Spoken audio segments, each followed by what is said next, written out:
تو علامہ صاحب یہ بتائیں کیا فرشتے جو ہے وہ سیدہ فاطمہ رضی اللہ عنہا کا بھی کام کیا کرتے تھے؟ اس سے قبل میں ایک اور چیز آپ لوگوں کے سامنے رکھنا چاہ رہا تھا کہ حضرت مسعود رضی اللہ تعالیٰ عنہ آپ سے روایت ہے حضور سید عالم علیہ الصلوۃ والسلام نے ارشاد فرمایا کہ فاطمہ میرے گوشت کا ٹکڑا. سبحان اللہ سبحان. سید عالم علیہ الصلوۃ والسلام نے ارشاد فرمایا کہ جس نے ان کو ناراض کیا انہوں نے مجھے ناراض کیا, اور جس نے ان کو تکلیف دی جو چیز انہیں تکلیف دیتی ہے فرمایا وہی چیز مجھے تکلیف دیتی ہے. پھر اسی طرح ابو سعید خدری رضی اللہ تعالیٰ عنہ آپ سے روایت ہے فرماتے ہیں حضور سید عالم علیہ الصلوۃ والسلام نے ارشاد فرمایا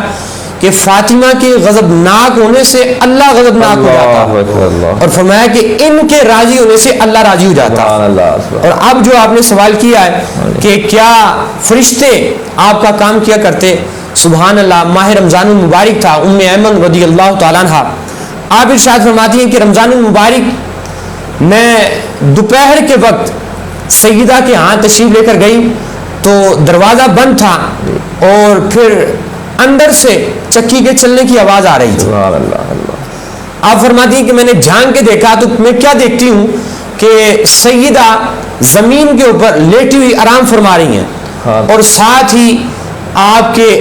بچے آپ کے شہزادے حسنین کریمین کا جھولا جو ہے وہ چل رہا, سبحان اللہ, اور چکی بھی چل رہی ہے, جھولا بھی چل رہا ہے, سیدہ آرام فرما رہی ہیں. تو آپ فرماتی ہے کہ میں بھاگتی ہوئی حضور سید عالم علیہ الصلوۃ والسلام کی خدمت میں حاضر ہوئی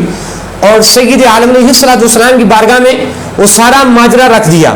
تو سید عالم علیہ الصلوۃ والسلام نے ارشاد فرمایا ام ایمن یہ میری بیٹی روزے کی حالت میں تھی اور بھوک اور پیاس کی وجہ سے نڈال ہو رہی تھی, تو اللہ تعالیٰ نے ان کے اوپر نیند کو غالب کر دیا اور ان کا جو کام ہے وہ فرشتوں کے سپرد کر دیا. فرشتے ان کی چکی بھی چلا رہے ہیں اور حسنین کریمین کا جھولا جو ہے وہ بھی فرشتے چلا رہے ہیں.